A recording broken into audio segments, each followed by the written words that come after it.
Dear friends, have you ever asked yourself, what is the most difficult thing Jesus ever asked us to do? He didn't say it was turning the other cheek, though that is hard. He didn't say it was forgiving 70 times 7, though that can feel nearly impossible. He didn't say it was carrying our cross, though he clearly asks us that too. But today in the gospel, Jesus says something even more demanding. Love one another as I have loved you. That, I believe, is the hardest thing Jesus ever asked of us. Because it is not just love when it is convenient or when the other person loves us back. It is not just love when it makes sense or when we feel like it. It is love like His, a radical, forgiving, self-giving, relentless love. How did Jesus show His love? He loved Judas, who betrayed Him. He loved Peter, who denied Him. He loved the crowds who shouted, "Crucify Him." He loved the soldiers who nailed Him to the cross. And He loves you and me, not because we are perfect, but because He is. His love is unconditional. It doesn't keep score. It doesn't give up. It stays. It serves. It surrenders. It is not going to be easy to get to that level. It is a gradual growth into it. It needs tremendous effort. Let me tell you a story that captures this journey of transformation beautifully. One day, Jesus and His disciples were passing through a Samaritan village. The people there didn't welcome them because they were Jews heading to Jerusalem. And do you remember what John, the beloved disciple, said? He asked Jesus, "Lord, do you want us to call down fire from heaven to consume them?" Yes, that John, the same John who would later be known as the Apostle of Love, he once wanted to destroy an entire village for being unwelcoming. Jesus nicknamed him and his brother James the sons of thunder because of their fiery tempers. How did that transformation happen from fiery man to a loving apostle? Fast forward a few years, and that same man, John, is writing letters filled with tenderness, such as, "God is love. Whoever does not love does not know God. And children, love one another." What happened? John learned from Jesus. John stayed close to Jesus. He listened. He watched.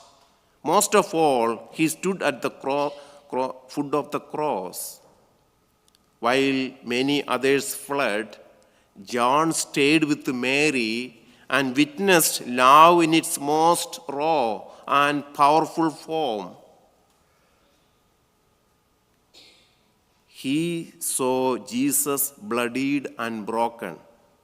Pray for his executioners. "Father, forgive them."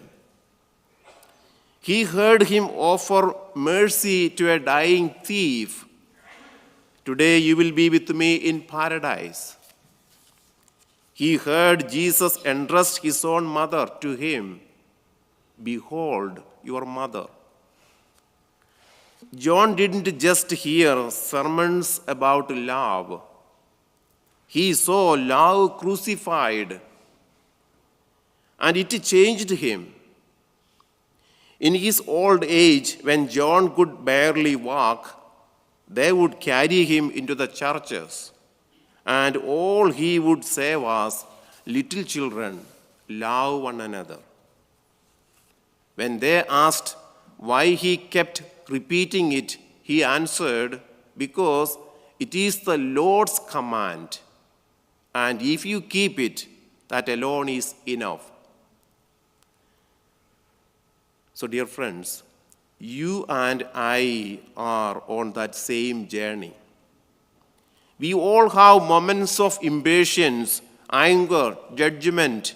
We too are tempted to call down fire on those who hurt us or think differently from us.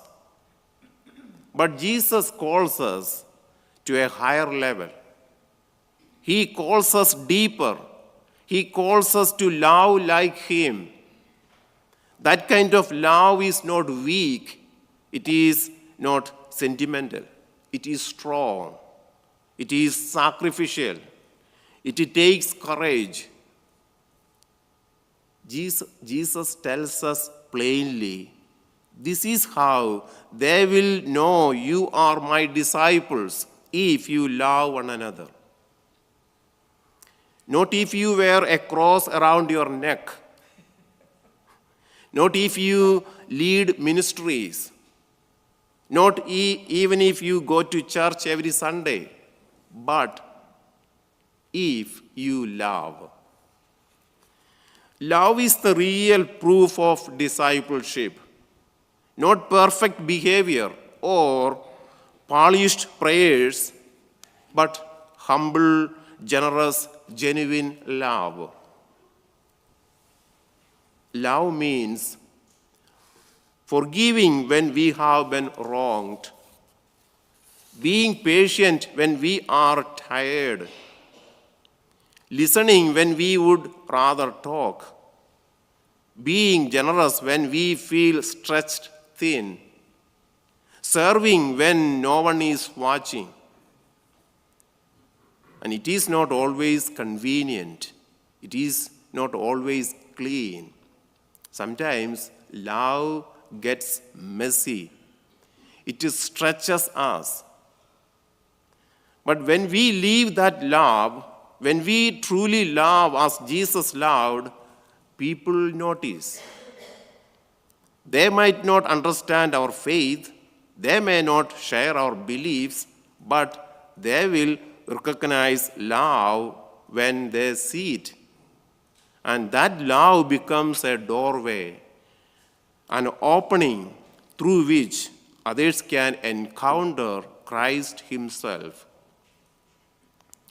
So today, as we reflect on this new commandment, let us ask ourselves, who needs my love right now?